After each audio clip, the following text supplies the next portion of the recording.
Welcome to our channel. Today we how to update your credit card PIN on ATM or app. Quick tutorial step by step clearly.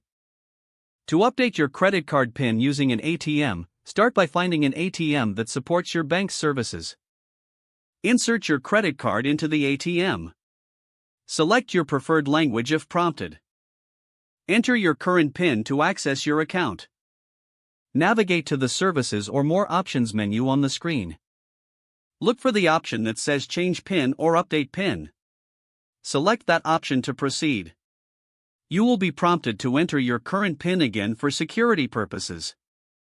After that, enter your new desired PIN. Make sure your new PIN meets the bank's security requirements. Re-enter your new PIN to confirm it.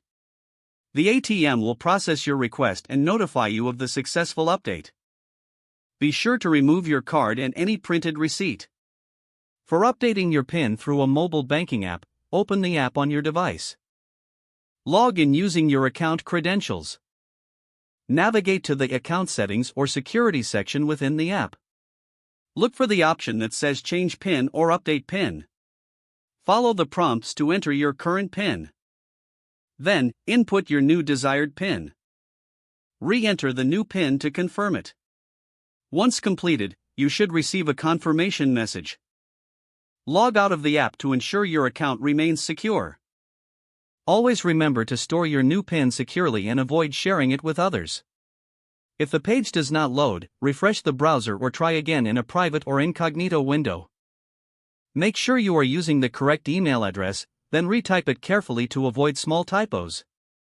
If your password is not accepted, use the reset option and create a new strong password you can remember. Check your spam folder for verification or security emails, then complete any requested confirmation steps. Enable two-factor authentication if available to improve account security and reduce unauthorized access risk. After signing in, review your profile details so your contact information and settings are accurate and current. If you see an error message, note it down and try again after restarting your device and internet connection. Don't forget to like this video and subscribe to our channel for more step-by-step tech guides.